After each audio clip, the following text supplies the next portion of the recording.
السلام علیکم دوستو، میں ڈاکٹر مطلوب احمد ویکلی ولاگ کے سلسلہ میں ڈاکٹر مطلوب احمد چینل پر آپ کو خوش آمدید کہتا ہوں۔ جیسا کہ آپ کو معلوم ہے کہ ڈائجسٹو سسٹم پر بات کی جا رہی ہے، یعنی نظام پر بات کی جا رہی ہے، تو اس سلسلے میں مختلف ولاگ ترتیب دیے گئے ہیں۔ پچھلا ولاگ ڈائریا پر بنایا گیا تھا، تو اسی سلسلے کا دوسرا حصہ کہہ لیں یا اس سے اگلا ولاگ کہہ لیں، ڈائسینٹری یعنی پیچس پر بنا رہا ہوں۔ یہ شدید مرض ہوتی ہے، پخانے میں بلغم یعنی آؤں آیا کرتی ہے، پیٹ درد مروڑ ہوا کرتا ہے، بار بار تھوڑا تھوڑا پخانہ آیا کرتا ہے، کبھی کبھی بلغموں کے ساتھ خون بھی آ سکتا ہوتا ہے۔ عام طور پر یہ بیکٹیریائی انفیکشن ہوتی ہے، خاص طور پر امیبا نامی بیکٹیریا پیچس کا سبب ہوا کرتا ہے۔ اگر یہی مرض کرانک ہو جائے تو پھر اس کو IBS کے نام سے آپ جان سکتے ہیں، لیکن IBS میں روڑ کے ساتھ ساتھ کبھی قبض اور کبھی اسہال بھی آ سکتے ہوتے ہیں، اور پیٹ میں گیس اور اپہارا ہوا کرتا ہے۔ اس میں سٹریس اور انزائٹی سے علامات بڑھا کرتی ہیں، یعنی اگر اسہال یا پیچس کرانک ہو جائیں تو IBS کہا جا سکتا ہے۔ اگر کوئی بھی مریض آ کر یہ کہتا ہے کہ 2 دن سے یا 1 ہفتہ سے مجھے پتلے پخانے ہیں یا مروڑ ہے، تو اس کو ہم IBS نہیں کہیں گے۔ IBS کے لیے اس کو مہینوں اور سالوں سے یہ مرض ہوا کرتی ہے، یعنی عرصہ دراز سے اگر یہی مرض ہو، کبھی قبض کبھی اسہال کبھی مروڑ، تو وہ IBS میں آیا کرتا ہے، یعنی اریٹیبل باول سنڈروم۔ ڈائسینٹری پر بات کرتے ہوئے اس کے علاج کی طرف آتے ہیں۔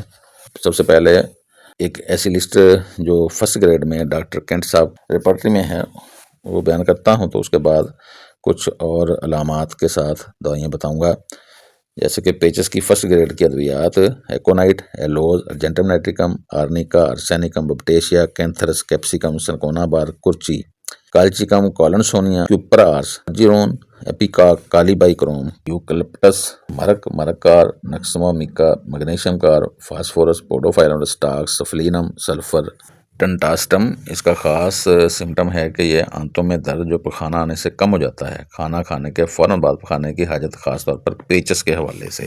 ٹرومبیڈیم، بوفو، کاربووج، کالوسنت، ہیمامائلس، جلسیمم، ایپیکاک، لائسین، یہ بہترین ادویات ہیں جو مروڑ یا پیچس پر بہت اعلیٰ کام کرتے ہیں۔ اخراج خون والے اگر پیچس ہوں تو ایلوز، کولنسونیا، ہیمامائلس، کیپسیکم، میوٹیکم، ایسڈ، مرکار اور فاسفورس دوائی ہوتی ہے۔ لمبے سفر کے بعد اگر پیچس آئیں تو آرنیکا اور سنکونا بار دیکھیں گے۔ پیٹ سے ٹانگوں کی طرف درد جائے ساتھ پیچسوں میں تو رسٹاکس دوائی ہوا کرتی ہے۔ خزاں کے موسم کے پیچس اگر ہوں تو کالچیکم، ایپیکاک، مرکار اور ڈلکا مار دوائی ہوا کرتی ہے۔ بچوں میں اگر پیچس لگ جائیں تو عام طور پر کرچی، سنکونا بار، کیمومیلا، مرکار، مرکسال، نائٹرک ایسڈ میں سے ادویات بہت اعلیٰ کام کرتی ہیں۔ خاص طور پر ایلوز بہت ہی اعلیٰ کام کرنے والی دوائی ہوتی ہے۔ ٹائیفائڈ بخار کے بعد اگر پیچس لگ جائیں تو آرسینیکم اور بپٹیشیا دوائی ہوتی ہے۔ ویکسین کے بعد اگر پیچس ہوں تو تھوجا اور سلیشیا دوائی ہوتی ہے۔ اگر سر درد کے ساتھ ادب بدل کر پیچس ہوں تو ایلوز بہت اعلیٰ دوائی کام کرتی ہے۔ اگر پاؤں کی جلن کے ساتھ پیچس زیادہ لگیں تو سلفر دوائی ہوا کرتی ہے۔ اگر پیچس صرف دن کے وقت ہوں تو پیٹرولیم دوائی ہوتی ہے۔ اگر اسہال یا پیچس کرتے ہوئے بچہ مسکرائے اور اس کو کوئی کمزوری محسوس نہ ہو، وہ کھیلتا پھرے، تو دوائی ایسڈ فاسفورکم ہوا کرتی ہے۔ کچھ بھی کھانے سے فوراً پیچس کی حاجت ہو جائے تو فیرم میٹیلیکم، چینا اور فاسفورس میں دیکھتے ہیں۔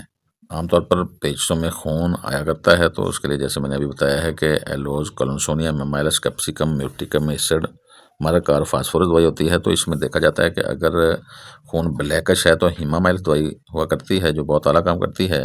اگر فریش خون ہو تو فاسفورس بہت ہی اعلیٰ کام کیا کرتی ہے۔ پیچس کرنے کے بعد بچہ جیسے بالکل نڈال ہو جائے، بالکل یعنی جیسے عدم ہویا جس کو کہتے ہیں ہو جائے، تو میوٹیکم ایسڈ بہت اعلیٰ کام کرتی ہے، جس میں خون بھی شامل ہوتا ہے۔ کیپسیکم عام طور پر تھوڑے سے موٹے بچے ہوا کرتے ہیں۔ کولنسونیا میں عام طور پر کبھی کبھی قبض بھی ہو جایا کرتی ہے، کیونکہ پیچسوں میں عام طور پر پیٹ درد ساتھ لازمی ہوا کرتا ہے، تو عام طور پر پلمبمیٹ، ایلوز، کالوسنت، ڈائسکوریا، بیلاڈونا بھی ضرورت پڑا کرتی ہے۔ جیسے کہ اگر آگے کو جھک رہا ہو تو مریض پیٹ درد کے ساتھ آگے کو جھکتا ہو تو کالوسنت اور مگنیشیا فاس کی بھی ضرورت ہوا کرتی ہے، جو بچہ یا بڑے کو سکون دیتی ہے۔ اسی طرح اگر کوئی مریض پیٹ درد کے ساتھ پیچس بھی ہیں اور وہ لیٹنے سے اس کو سکون ملتا ہے تو بیلاڈونا دوسری ڈائسکوریا دوائی ہوا کرتی ہے۔ تو بات کر رہا تھا ڈائسینٹری پیچسوں پر۔